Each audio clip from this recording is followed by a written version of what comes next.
Welcome back to the Darkest Dungeon. Where did we leave off? We were about to embark on our first quest into the ruins. So this is going to be our first full-length quest, and it's actually a short quest. And we really don't have a choice in what party we're going to take, so we're just going to go for it. The cost of preparedness, measured now in gold, later in blood. The cost of preparedness measured in gold and blood. Oh, and this is absolutely true. So we get a little opportunity to basically prepare our heroes for their quest by bringing some equipment. Oops, that's too much. Why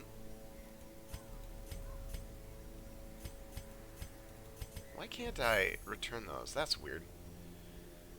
So an important part of this game is making sure you are prepared to go on each quest, because if your heroes run short on supplies, they will suffer greatly, and even be forced to either abandon the quest or, even worse, die. Hopefully you can avoid death sooner rather than later. Definitely be sure to run away, because your heroes can and will die in this game, and it will be sad.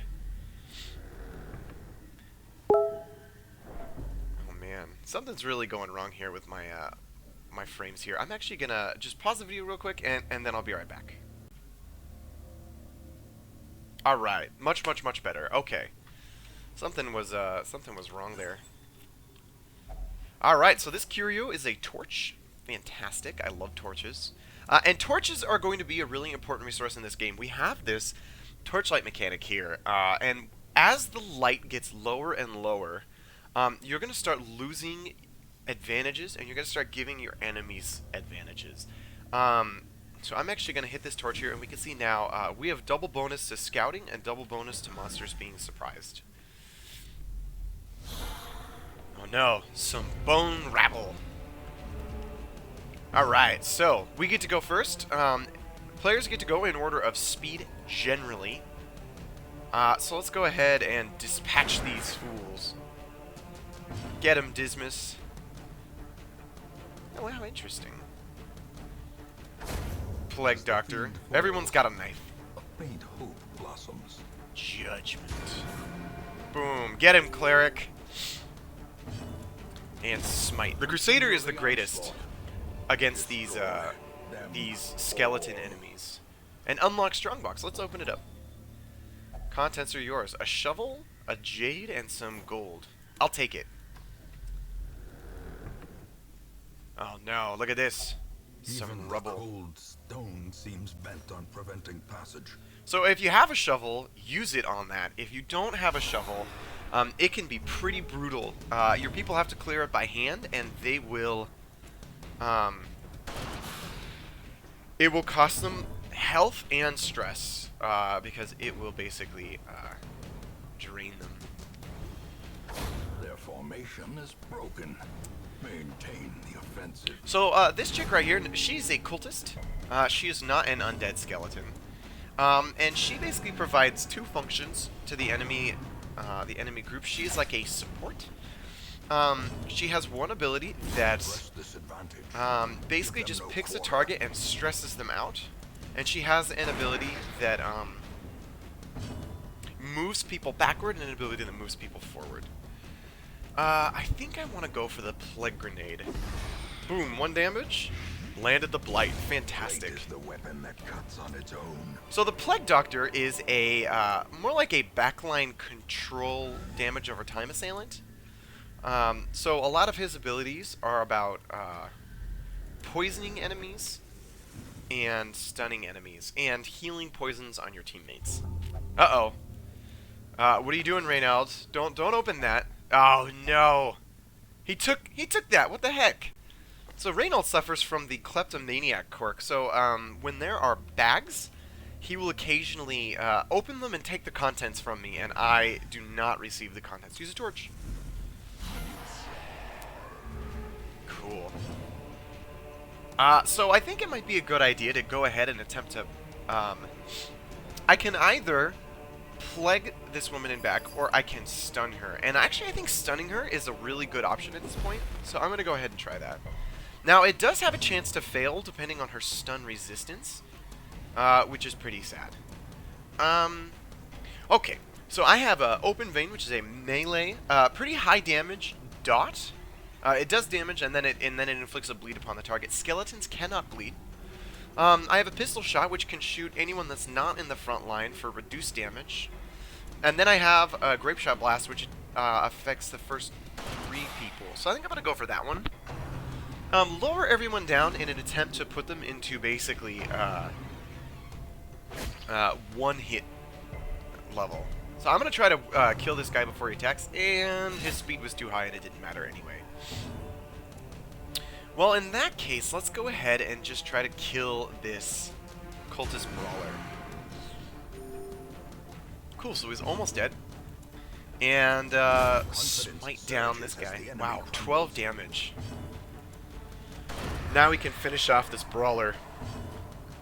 And do I go for the... She has 6 hit points. I actually need her to be at 5 if I'm going to kill her with Plague Grenades. So instead we're just going to go for Blinding Gas and try to stun her. We failed again. Alright, so she landed the ability, but the movement effect was resisted. That's a nice little ability. It basically does medium damage to the front 2 targets. Zealous Accusation. Alright. So that didn't go fantastically well. Remind yourself that overconfidence is a slow and insidious killer. Okay, so this is an heirloom chest. We have 2 options. We can open it, or we can interact with some items. I recently discovered that if you use a key, it unlocks a hidden compartment and gives you more loot than if you just looted it normally. So that's nice. I'm going to go ahead and use some food. So you can use your food between combats in order to heal people. Oh no, a trap! And he dodged it, fortunately, so that's fantastic.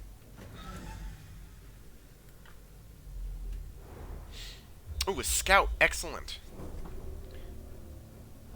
Uh-oh.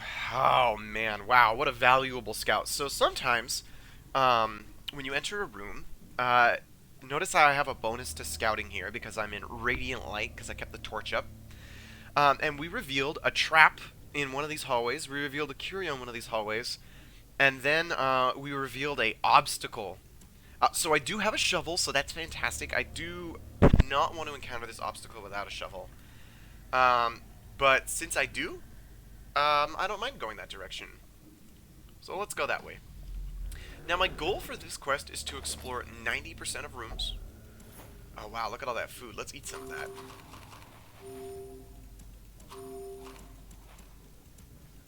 that. And so we can actually leave one of these rooms unexplored. Alright, hunger. So, over the course of a quest, your people will get hungry. The exertions of adventuring have produced a growing hunger amongst the party. You can eat 4 food and regain 5 health, or your other option is to starve, which causes everyone to take 20% HP damage and stress. It's super bad, so you want to avoid it as much as possible. So, like I said earlier, it's having resources is good, but the real reason we bring them is not having resources can be brutal. Not having a shovel when you encounter that rubble can be brutal. Not having enough food when your people get hungry, brutal. So I think this is going to be the last battle of the game. And since my guys are full health, we actually have a couple new classes here. We have the Bone Defender, which is a tank class. We have the Bone Soldier, which is just a high damage warrior. We have the Bone Courtier, which is a stress bot character. He's going to have an attack that's mostly just going to stress out our characters. And then we have an Arbalest, which is a high damage single target crossbowman. Given that all of our people are pretty high on health, I think the priority on the enemies that do a lot of damage are less. So we're going to try to nuke down this Courtier before he gets an opportunity to stress us out. 67% chance to hit, 73. I'm actually just going to go ahead and try to kill this guy. Nice! So he never even got to attack, which is super good. So now we can continue ahead. Geez, I didn't even realize the Plague Doctor was going to get a go. Otherwise, I would have just let the Plague Doctor finish him off. I'm going to go ahead and try plaguing this Arbalest here. So Blight is essentially a poison. 5 damage, not bad. Graveyard Slash, 6 damage, pretty good.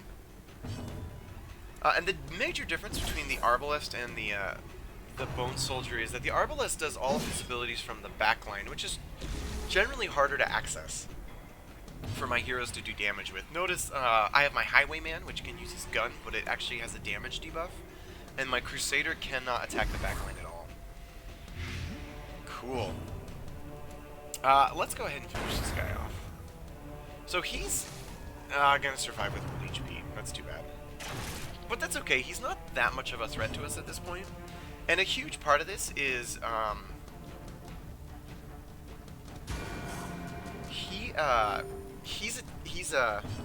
don't know what I'm saying. Gosh, I forgot what I was gonna say. A huge part of this is that we're on our last fight, so if all of our guys get to 1 HP, it doesn't really matter. They're not gonna die. Okay, so oof, I don't have the ability to poison these guys. Cool, finish him off. A death by inches. Sweet. So, we've completed our quest. Now we can go ahead and return to the hamlet, or we can continue adventuring. I'm actually going to continue adventuring because I want to open up this chest. And it's another heirloom chest. I would love to have another key, but I didn't bring one. Because I wasn't sure if I was going to need it. So, keys cost money, and I don't want to spend money unless I know I'm going to be able to utilize it.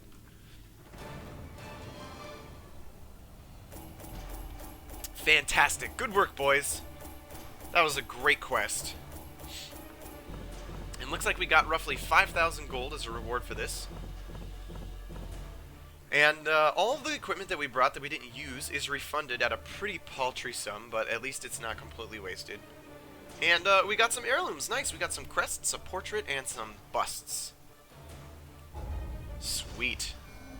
Looks like our 2 new guys leveled up to level 1, and we picked up some quirks. So let's see what we got. Clotter. Minus bleed resist. That's fantastic. Curious. That is terrible. And weak grip doesn't really affect her so much since I primarily don't usually use my clerics as a melee class, although they can be used as a melee class. In time, you will know the tragic extent of my failings. Cool. So we've unlocked the tavern and the abbey. What else did we get here? Looks like these 2 guys leveled up to 1, which is what we saw, and our group was successful. So that's what's happened in the past week. And we just got a warning about severe negative quirks. So if you leave a negative quirk on a character and take them on quests, their negative quirks will become solidified. Which basically means all these negative quirks actually have a way to be removed in the sanitarium.